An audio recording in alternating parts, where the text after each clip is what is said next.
นอนเมื่อคืนนี่ฝันดีอยู่บ่พันมามีคนเอามาให้ลูกสายแต่บ่ฮู้เป็นลูกไผแล้วมาให้ข่อย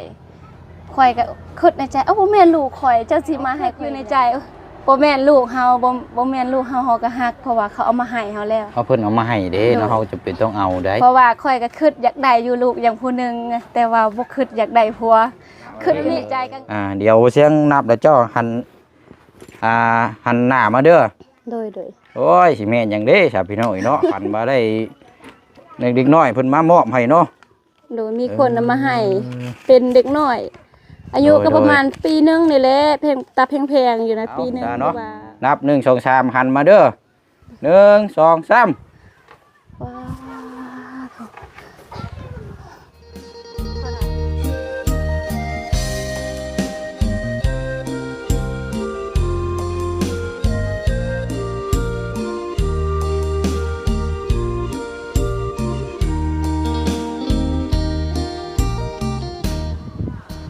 วเนาะถือว่ามื้อนี้ก็พี่น้องเนาะพบเจอกันอีกคือเก่าทางพ่อน้องเปียวเนาะพาพ่อแม่พี่น้องแล้วก็ FC เนาะมาอยู่บ้านแก้งแปรหรือว่าชาวบ้านแก้งแปรซะพี่น้องเนาะขึ้นกับเมืองเซโปนแขวงสวรรณเขตเนาะบ้านนี้ก็มีแต่แม่ห้างแม่ไม้เลยพี่น้องเนาะสำหรับทางสายแม่ห้างแม่ไม้นี่มาถึงช่องทางแล้วมื้อนี้พี่น้องเนาะ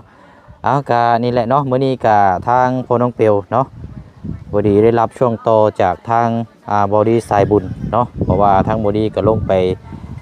ช่วยเหลือพี่น้องอยู่ทางภาคใต้เนาะหรือว่าอยู่ทางปากเซทางเซกองเพื่อนแหละพี่น้องเนาะทางบอดีบ่ได้มาก็เลยรับส่งต่อมาให้ทางพ่อน้องเปียวเนาะพี่น้องเนาะเป็นเคสของทางไม่ห่างวัดเนาะพี่น้องเนาะกับสบายดีและสวัสดีพ่อแม่พี่น้องเบิดสู่คนพบเจอกันอีกคือเก่าคือเดิมเนาะพี่น้องเนาะเขามาชมกะอย่าลืมด้วยพี่น้องเด้อน้องฝากกดไลค์กดแชร์แล้วก็กดติดตามตีละครั้งให้อีกคือเก่าคือเดิมนะพี่น้องเนาะเพื่อเป็นกำลังใจในทางจิตใจใน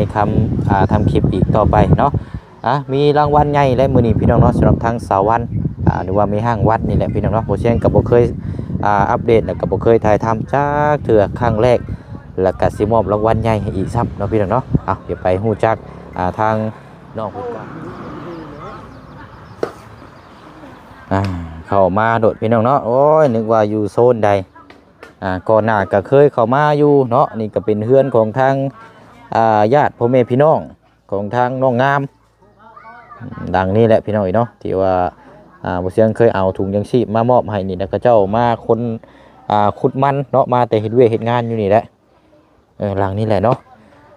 เอาวันนี้ตัดภาพมาทางนี้เนาะดังไหนเด้พี่น้องเนาะยินทางพอเพิ่นว่าเราขุดห้องน้ำอยู่บ่ซั่นเนาะขุดสร้างบ่รู้ว่าจังใด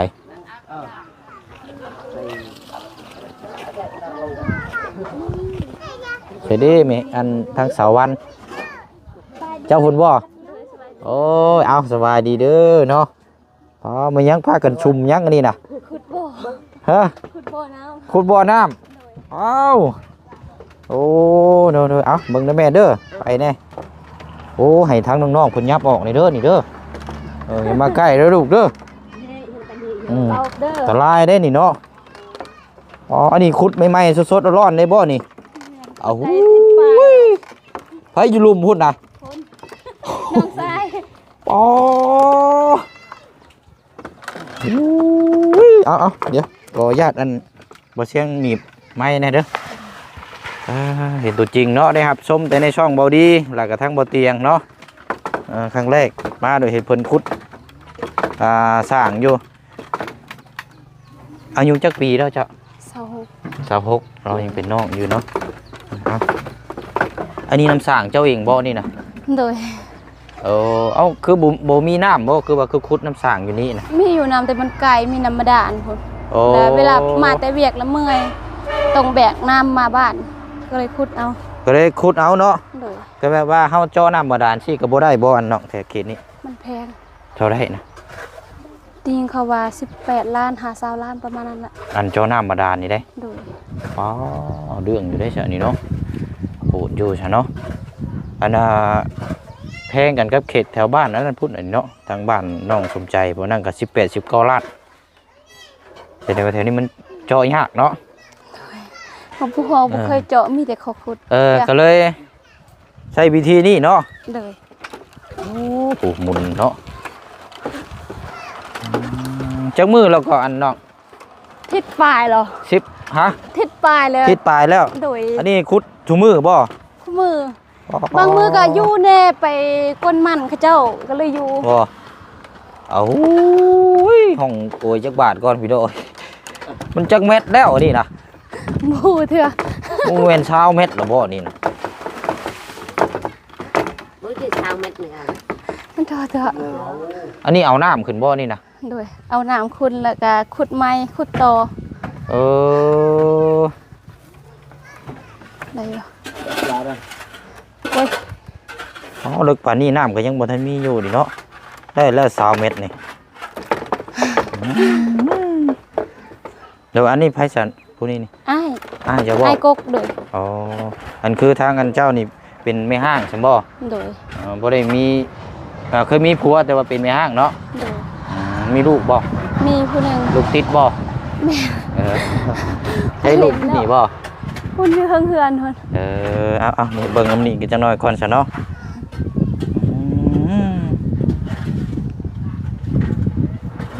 นี่เนาะอันนี้เนาะ เขาเจาะแล้วแพงเขาขุดแล้วก็แพงอยู่แพงแต่ว่าแห้งเขาเอง มีแต่ซื้อท่ออะไรแพง ซื้อท่ออันนี้ต้องเอาท่อลงอีกบ่ โดย ท่อขนาดได้นั่น ได้อยู่หัน โอ้อันบงรถบ่เชียงจอดหั่นบ่ โดยไม่แล้ว อ๋ออันนั้นท่อของเจ้าบ่นั่นกะ โดยแต่ยังบ่พอเลยเขาจะเอามาแต่10หน่วย 10หน่วย ใส่ลองเบิ่งถ้ามันพอสำไรแหละคันมันบ่พอเลยสั่งน้ำเพิ่นต่อ ประมาณ20พุ่นบ่จักเนาะ คือสิแม่นอยู่ 30พุ่นเลยนี่เนาะอันอยู่ลุมพุ่นน่ะน้องเจ้าบ่ โดยไม่แล้ว ปา เปลี่ยนกันลง2คนเลย เจ้าได้สาลงอยู่บ่ บ่ตอน5เม็ดค่อยลงอยู่เดี๋ยวนี้เลิกโพด เลิกที่บ่กล้าได้เนาะ ก็ยามมันตก ก่อนเนาะระวังทั้งน้องๆเพิ่นเด้อนี่เนาะบ่ให้มาใกล้เด้อไปดินหมองอื่นซะเนาะ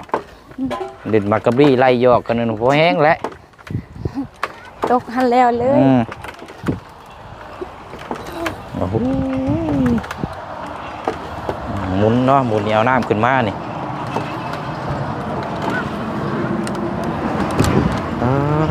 แม่นบ่เลยได้ดินที่ขุดขึ้นมานี่เนาะ แม่น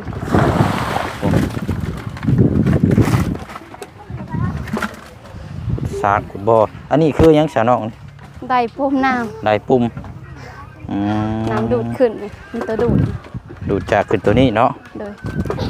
บัดนี้อันสิได้หยุดเพิ่งเติบบ่หรือว่ายังสิขุดลงต่ออีก ขุดลูกต่อ เอาลงต่ออีก โดยเพราะน้ำมันน้อยเดียวยันบ่พอใส่มีอยู่2ลังเลย ใส่น้ำกันบ่ โดย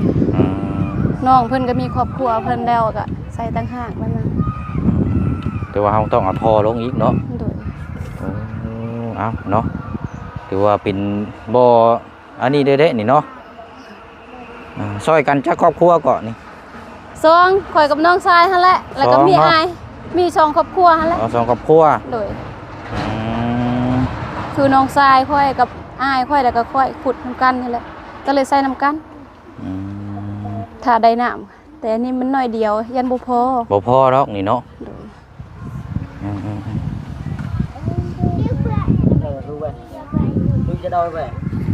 จักโมงเลยมันอยากเข้าแล้วจ้ะ เอาเนาะใช้ 11:30เลย 11:30เนาะกินข้าวก่อนบ่บาดนี้ เอาเนาะมาก็เห็นเพิ่นเฮ็ดเวียกเฮ็ดงานเนาะกุดน้ำสร้างเพิ่นเอาไว้ใช้เฮือนเจ้าดังใดน่ะ ลังนี้ ลั งหน่อย เดี๋ยวพาไปเชียงไปเบิ่งก่อนก็ได้เนาะเดี๋ยวอันนี้ก่อนไปเรารีวิวเบิ่งเฮือนเราก่อน เพื่อนทันสมัย โอ้หลังนี้บ่ โดย อ๋อสมว่าเฮือนอันนั้นนี่เนาะนี่เนาะมีแต่เบอร์โทร จดไว้พี่น้องในเบอร์พี่น้องในยัน โอ้ ลง นึกว่าเบอร์ผู้บ่าว โอ้ย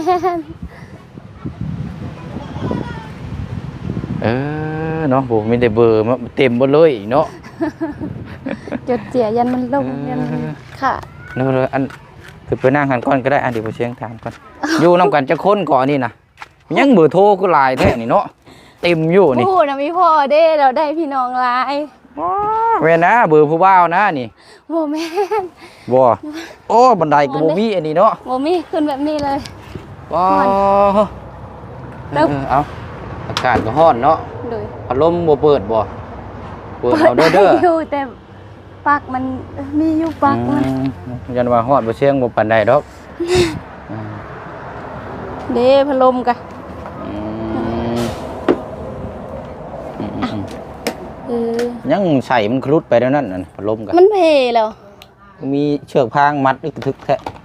ก็มันเพเลยเอ้ามันคือบ่ติด ติดบ่ มันเพน ยังถอดเอาเลย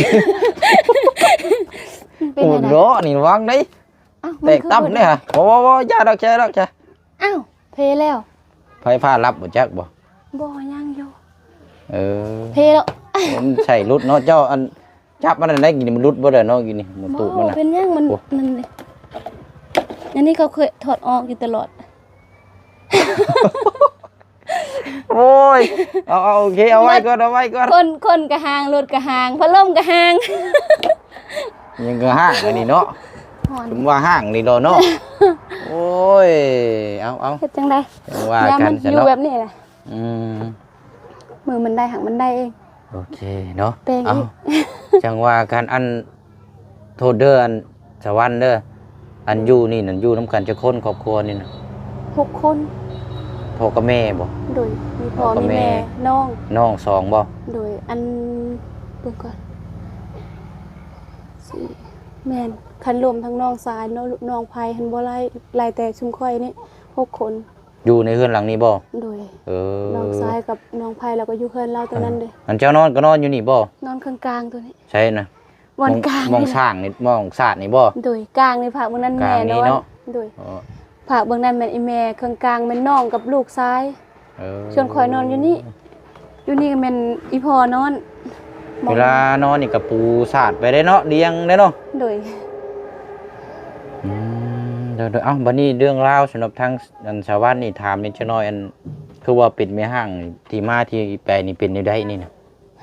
เอาแรกๆเลยนะไปเอามีครอบมีครัวอยู่ไส อยู่เวียง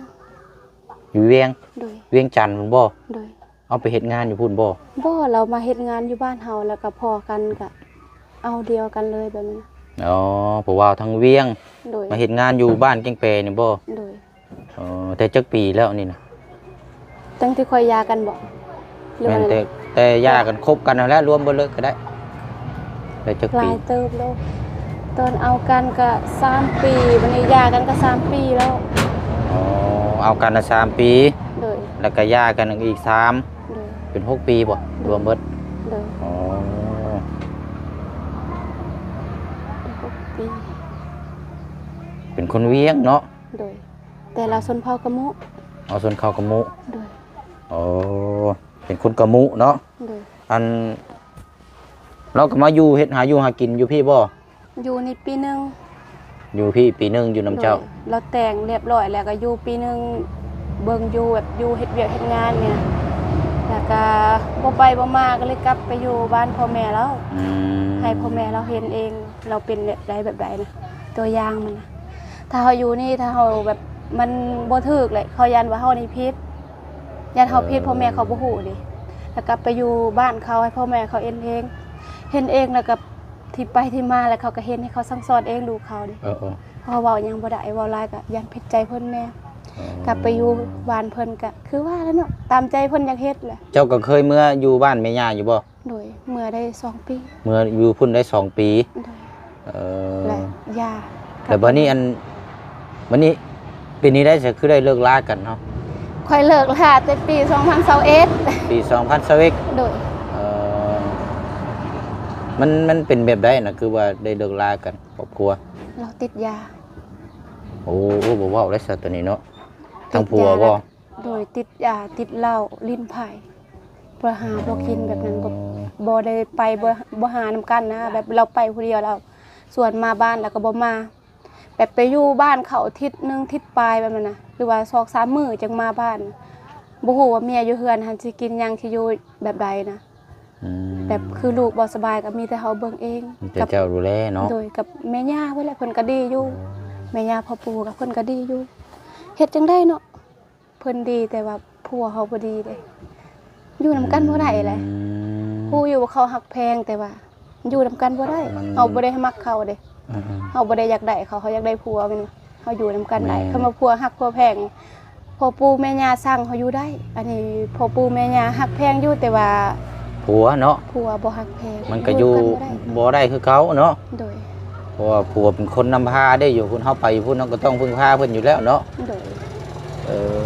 อ ถิ่นเพิ่นเนี่ยเฮาก็บ่ฮู้เด้แต่ว่าเพิ่นก็ปล่อยเฮาไปเฮ็ดผู้เดียวจ้ะ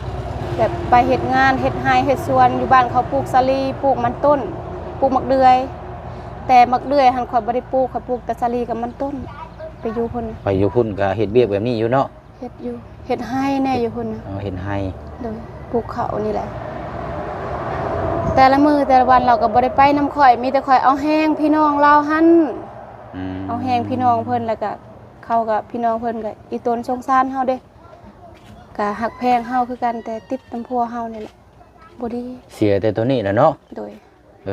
วันนี้ก็ได้เจ้าก็ได้ลูกนำกัน1คน โดย ผู้หญิงบ่ ผู้ชาย ผู้ชายจักปีแล้วอันชาวบ้าน 4 ปีแล้ว4 ปีปลายแล้ว 4 ปีปลาย โดยเดือน7นี่ก็เข้า5 ปีเต็ม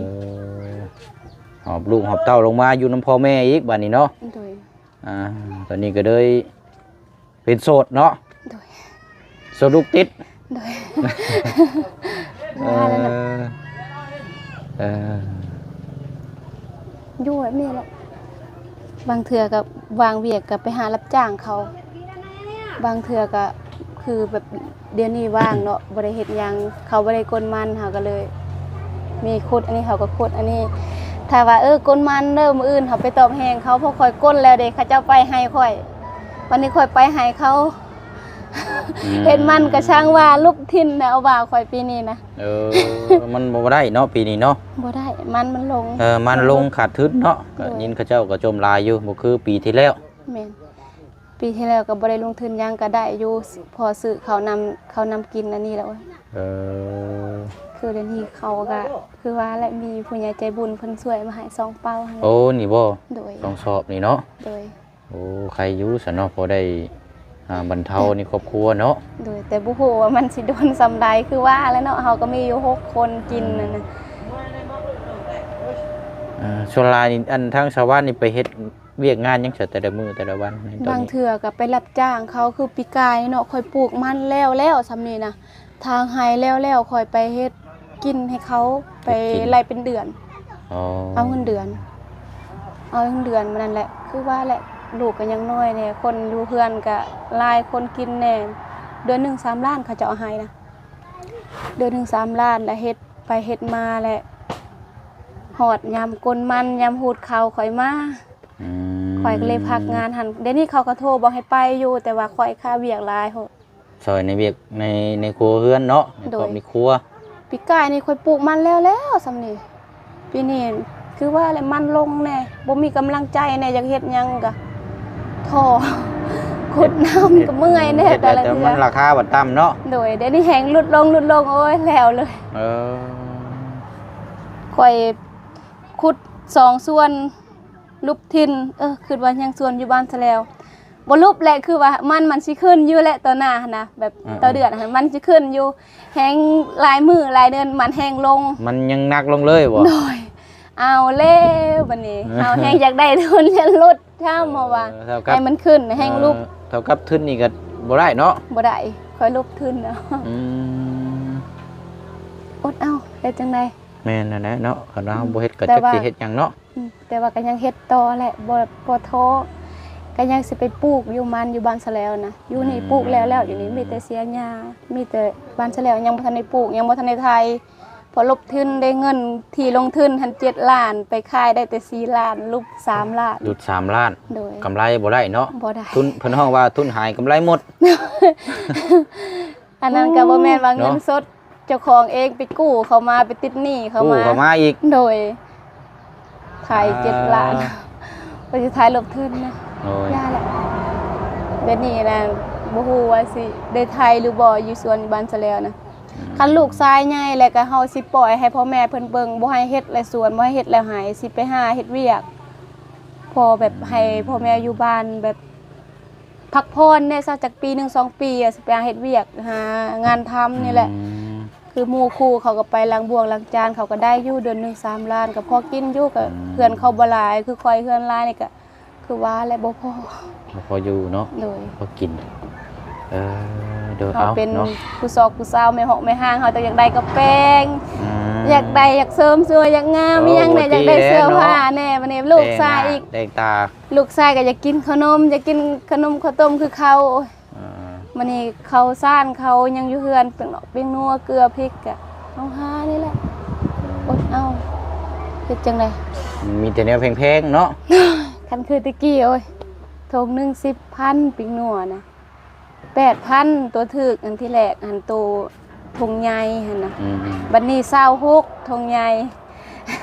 บวกขึ้นโอ้ยย้อนแล้วก็เนาะ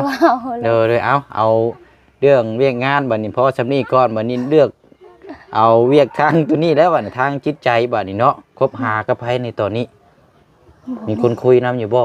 จะมีแต่ผู้หนึ่งแต่บ่ฮู้ชื่อเรา คนฟังไทยอยู่แล้วก็เราฮักแพงเฮาเป็นธรรมดาก็เซตถามเป็นจังไดแน่อยู่บ้านสบายดีบ่แต่ว่าเรื่องคบหายังบ่ได้คบหาไผแค่คบคุยกันแบบถามโดยอยู่ดีไม่แห้งกินไปแบบนี้เนาะโดยอ๋อก็ยังติดต่อหากันอยู่บ่ซุมื้อนี้ก็คบคุยกันอยู่บ่บางเทื่อก็โทรอยู่โทรหากันแต่ว่าบ่ได้เป็นแฟนกันถามคือว่าเราเห็นคลิปข่อยคลิปเบาเตียงสัมภาษณ์และบริสัมภาษณ์แล้วก็โทรถามเป็นใดทางบ้านเมื่อยบ่เฮ็ดเวียกนะฝนตกบ่กินข้าวกินน้ำเลยบ่แบบนั้นซื่อๆแต่เพิ่นก็คือว่าซะเพิ่นเป็นผู้ใหญ่ใจดีผู้นึงซะแบบนั้นโดยแต่ว่าเรื่องคบหาบ่ได้คบหาไผเพราะว่าเดี๋ยวนี้บ่อยากเปิดใจให้ไผคุยกันแบบทั้งผู้ใหญ่เนาะโดยบ่อยากเปิดใจให้ไผเพราะว่าแบบมันเคยซ้ำเลยดิซ้ำเลยเทื่อนึงบ่อยากให้มันซ้ำต่อแบบนั้นยันละก็ว่าดีมันซ้ำร้อยซะเอาเนาะโดยก็มีอยู่คนนึงเนาะแต่ว่านานๆทีคุยกันชนลายเจ้าบ่โทรไปหรือว่าเพิ่นโทรมาเพิ่นโทรมาเพิ่นชนลายเพิ่นโทรมาเนาะโดยเพิ่นโทรเพิ่นแชทมาแต่ชนลายค่อยแบบคือว่าแล้วค่อยมีเวียกมีงานหลายค่อยบ่โซจับโทรศัพท์ปานใดเพิ่นเป็นสัพพุญญาใจบุญคนนึงซะก็คืออีตนสงสารค่อยนี่แหละเป็นแบบนี้เพิ่นเป็นเลี้ยงลูกเนาะโดยปกติแล้วพี่น้องเนาะหลังก็4บางนั้นกับสิปิ้วออกแหละแต่ยังบ่ทันได้เฮ็ดมันเถื่อค่าขุดอันนี้แหละมันดนแหละตั้งแต่ได้อันเงินมันหั่นแหละ4 ล้านทำไปใส่หนี้เขาเนี่ยก็ยังบ่ทันได้ใช้เถื่อยังบ่ทันได้ใช้หนี้เขาก็ว่าอยากซื้อแต่ปูซื้อหยังมาตอกหลังคาก่อนแล้วก็บ่เฮ็ดกินแล้วยามมันหัวฝนตกในพุดเนาะโดยของครัวบ่โดยแล้วก็อีกแล้วตัวนี้เดี๋ยวสิไปเฮ็ดเฮือนแม่เฒ่าแม่ตู่ข่อยอันนั้นก็ฝนตกก็หมดหลังคาหัวโดยไปซื้อตะปูให้เพิ่นแล้วซื้อแล้วตะปูนะแต่ว่าบ่มีคนเฮ็ดบ่มีคนจับบ่มีคนตอกเลยจำเป็นและน้องชายกับอ้ายเพิ่นก็ขุดต่อขุดน้ำซอยคอยอยู่มีได้พอเพิ่นก็เฮ็ดบ่ได้ผู้เดียวงงๆแงๆบ่นี่นะเนาะโดยภาระหลายเดี๋ยวนี้สร้างบ้านเนาะโดยแต่ว่าก็ดีใจนิดนึงแหละเพราะมีน้ำบ่ได้ไปแบกน้ำอยู่หุ่นมาคันว่าเก่านี่ไปไกลมันบ่โดยคันค่อยมาแต่เวียกค่ำเพราะว่าไปรับจ้างคนจีนเด้5 โมงเขาจังมาเด้5 โมงน้ำก็บ่มีหมดอีแม่แล้วสิแบกแล้วก็บ่แพ้เท่าแล้วคู่ก็มันคู่ทาง4ใหญ่หั่นแหละเฮาแบกมาพี่คือว่าบัดนี้มาแต่เฮ็ดเวียกก็ต้องไปหามน้ำหามในอีกเนาะผมโหไกลเด้เนาะเอาเนาะเดี๋ยวนั่นแหละเนาะรอรุ่นน้ำบ่อน้ำไหม้เนาะว่าสิน้ำสิลายหรือสิน้อยจังไดเนาะโอเคเด้อจ้ะพี่น้องเนาะให้น้องขุดต่ออีกหน่อยนึงพอ2 ลังเฮือนเด้ใส่กับน้องไผเพิ่นนี่โดยเอานอนเมื่อคืนนี่ฝันดีอยู่บ่ฝันว่ามีคนเอามาให้ลูกชายแต่บ่ฮู้เป็นลูกไผแล้วมาให้ข่อยก็คิดในใจบ่แม่นลูกข่อยเจ้าสิมาให้ข่อยเฮ็ดหยัง แต่บ่จื้อหน้าคนบ่จื้อคนที่เอามาให้ หันว่ามีคนเอาลูกมาให้ โดยลูกชาย ลูกชายเนาะ พอดีเป็นตาแพงแบบนั้นแหละ โอ้ว่าแท้นี่เขาดีได้นี่แบบนี้เนาะ ข่อยก็คิดอยู่ในใจบ่แม่นลูกเฮาบ่แม่นลูกเฮาเฮาก็ฮักเพราะว่าเขาเอามาให้เฮาแล้ว เขาเพิ่นเอามาให้เด้เนาะเขาจะเป็นต้องเอาได้ เพราะว่าข่อยก็คิดอยากได้อยู่ลูกอย่างผู้หนึงแต่ว่าบ่คิดอยากได้ผัวคิดอยู่ในใจกันเวลานอนฟันกลางคืนคิดในใจเอ้ามันหยังผัวเฮาบ่มีเฮาคือได้ลูกอ่ะคิดว่าลูกเขาเอามาคือสิบ่เป็นหยังแหละลูกเขาเอามาให้บ่แม่นลูกเฮาเกิดเองเด้บ่เป็นหยังเฮาก็เอาเด้อุ้มกลางคืนนะป้อนข้าวป้อนน้ำให้เพิ่นกินเด้เป็นตาแพงอยู่กลางคืนแบบว่าพอได้แบบเป็นหมู่ลูกชายข่อยค่ะว่าคิดอยู่ในนั้นดีใจได้กลางคืน ฝันเมื่อคืนนี่เนาะ โดยเมื่อคืนนี่ใกล้สิแจ้ง เอาพี่น้องเนาะไปเอาซะเนาะกันว่าเรื่องเลขกัน สิเป็นเลขอย่างแรกนี่เนาะวันจันทร์ครับ โอ้ยอย่าไปเสื้อสะเลกนะ เอาโอเคชนะคันว่าเจ้าฟันแบบนี้เนาะบุเชียงเข้ามานี่ก็ครั้งแรกเดี๋ยวรบกวนทางสวรรค์หันหน้าไปพูดหน่อยเด้อผู้เจ้าหันหน้าไปพูดเดียวว่าเจ้าหันหลังมาพี่แต่หันหน้าไปพูด เอ้าหันมาไปพูดหันหลังไปหาเจ้า บ่แม่นหันหน้ามา เดี๋ พี่ ยวนี้ เดี๋ยวเสียงนับแล้วเจ้าหันหน้ามาเด้อ โดย โอ้ยสิแม่นหยังเด้ชาวพี่น้องเนาะ ฝันมาได้เด็กน้อยเพิ่นมามอบให้เนาะ โดยมีคนนำมาให้เป็นเด็กน้อย อายุก็ประมาณปีนึงนี่แหละเพลงตาแพงๆอยู่นะปีนึงหรือว่า9 เดือน 8 เดือนประมาณนั้น เอาซะเนาะนับ1 2 3หันมาเด้อ1 2 3 ว้าวเท่าไหร่ โอ้ยขออนุญาตพี่น้องคือยังไงนี่ เงินบาทเคยเห็นอยู่ เคยเห็นอยู่บ่ โดย อันนี้บ่เชียงบ่ฮู้ได้ว่าเท่าไหร่นี่เจ้านับเบิ่งเด้อ โดย พี่น้อยคือมาตรงเข้ากับความฝันแท้เด้บัดนี้เนาะโดยเอาหันหน้ามากานี่แหละเนาะพร้อมเซอร์ไพรส์เด้อเป็นเงินสดพี่น้อยเอาเดี๋ยวหาเจ้านบมือเอาละกันอันนับเบิ่งเด้อสวรรค์เด้อ โดยขอบใจเลยค่ะเอาเลยมือสั่นนี่แหละ เฮ้ยว้ายสินับถึกอยู่บ่ใช่นี่นับเบิ่งก่อน 2 4 5 6 7 8 9 10 10เท่าไรเงินกีบ เป็นเงินบาทเด้นี่เนาะ แค่อะไรเงินกีบเด้ เอาถ้าอันเงินเก็บนี่ประมาณ6 ล้านปลาย พูดลานไป เนาะ6 ล้านปลายอันนี้ก็เงินบาทอันนี้เนาะ10,000 บาทเด้อน้องเด้อ แต่ได้เกินมาบ่เคยจับเงิน10,000 โหดดีเนาะดีเนาะทันไปเลยมือนะ แต่ได้เกินมาบ่เคยจับเงิน10,000เนาะ พี่น้องเอ้ยครั้งแรกบ่นี่นะ ครั้งแรกที่ได้จับเงิน10,000 เอาแหละพี่น้องเนาะก็ดีใจน้ำแล้วก็ตื่นเต้นน้ำเนาะมือก็สั่นน้ำเรากับพี่น้องเลย อย่ามาติสั่นแต่มือมันใจยังเต้นอยู่ 10,000 บาทเนาะโอ้บ่ได้น้อยได้พี่น้องเนาะถ้าว่าเฮาเอาอันนี้ก็1,000 บาทนี่ไปแลกเงินลาวนี่สิได้อยู่ประมาณ630,000 กีบต่อ 1,000 บาทเนาะ อันนี้ถ้าแหลกแบบนี้เลยเอาเงินกีบหมดเลย เอาเงินกีบบ่เลยก็สิประมาณเพิ่นเขาเจ้าสิได้ให้ตามเดทหรอกถ้าว่าเจ้าอยากใช้เงินกีบเจ้าก็ไปแลกอยู่ห้านแลกเป็นเงินตาเด้อเจ้าได้ราคาสูงให้ แต่อย่างข้าเจ้าแบบไล่ตามแถวนี้ บ่เฮาก็ต้องไล่เบิ่งตามเดทนั่นแหละ630นะครับคันว่าอยู่แถวนั้นบ้านนี่จังได๋เพิ่นก็ได้ตามอยู่แล้วเจ้าต้องไปเซโปนพุ่นหรือว่าไปบ้านดงก็ได้อยู่ห้านอยู่ซ้ายมือหั่นเด้อไปถามเขาเจ้าได้รายสูงอยู่แล้วเอาบัดนี้ได้เงินก้อนนี้เราสิไปเฮ็ดหยังบัดนี้พร้อมซื้อไผ่นี่เอาถามก่อนจักหน่อย อยากซื้อทอมาใส่นี่แหละ ทอหันน้ำนี่บ่ โดยยามันมอพอแล้วก็คือว่าแล้วยังมีหนี้เขาเนี่ยต้องใส่หนี้เขาครึ่งนึง โอ้ ซื้อทอกับลายได้ เท่าไรนี่นะ โอ้โหนี่แต่ว่าจ่ายก่อนแล้ว2 ล้านต้องก่อนค่อยติด7 ล้านตาจ่ายก่อน2 ล้านยังเหลือเท่าใด ยังเหลือ5 ล้าน 5 ล้าน โดย โอ้บ่พอช้ำนี่เนาะ โอ้โหแล้วมาซื้อทอเสาะทออันหนึงทอหนึ่ง 200,000ปลาย 2,500,000 250,000 โดยวันนี้แล้วก็ได้แต่10ทอจ่ายแล้ว2 ล้านห้ายังเหลือ2 ล้านห้าพอเอามาอีกเด้มันยังบ่พอดอกน้ำมันเลิกโคตร เอาเบิดพอดีเนาะถือว่าได้ปลดหนี้เนาะปลดหนี้แล้วก็ทั้งเช็ดได้ทอเนาะติดไว้ในกระเป๋าน้ำในเด้อเพื่อให้มีขวัญถุงน้ำเนาะ แต่ยังบ่หมดดอกสิเอาลูกสายไปโรงหมอนี่พอลูกสายเป็นตุ่ม เอา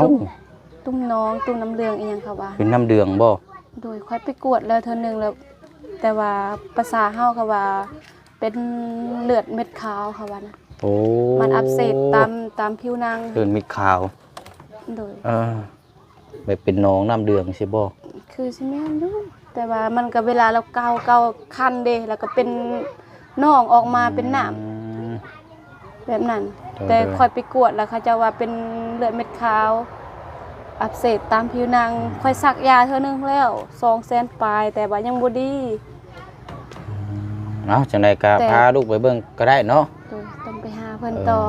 พาเอาลูกนั่นแหละเนาะสำคัญที่สุดเนาะกันว่านั่นกะ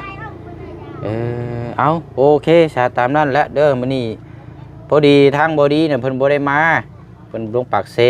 แต่เพิ่นให้ฝากมาให้ทางบ่เชียงนี่มาเป็นสะพานบุญส่งต่ออีกเนาะ โดย อันนี้เงินจำนวนนี้ก็ทางผู้ใหญ่เพิ่นบ่ให้ออกซื้อบ่ส่งออกน้ำดอกเนาะ โดย ตามนั้นแหละพี่น้องเอ้ยเนาะเพิ่นก็สิได้รับได้ชมในคลิปนี่แหละเนาะถ้าผู้เพิ่นที่มอบให้เพิ่นก็สิได้รับได้ฮู้เพราะว่าบ่เชียงรับช่วงต่อมาจากบอดี้อันนี้ก็มามอบให้เราแล้วพี่น้องเอ้ยเป็นเงินจำนวน 10,000 บาทเนาะ เดี๋ยวเราสิเปลี่ยนเป็นเงินกีบ เอาเราจักไปเปลี่ยนอยู่บ้านดงก็ได้น้องเด้อ เขาไล่ตำโพดเงินกีบเดี๋ยวนี้คันเป็นเปลี่ยนอยู่เซปูนลูก แต่แรกลองเบิ่งเนาะอยู่ใส่กันเนาะเพราะว่าเพิ่นให้มามอบเป็นเงินบาทเด้เราก็ต้องเฮ็ดตามที่แบบนี้เนาะถ้าเงินกีบก็บ่เชิงสิเป็นเลขเงินกีบแล้วก็มามอบให้ก็ได้ แต่ว่านี่มันเป็นเงินบาทก็ตามจุดประสงค์ของทางผู้ใหญ่เพิ่นนั่นแหละเนาะ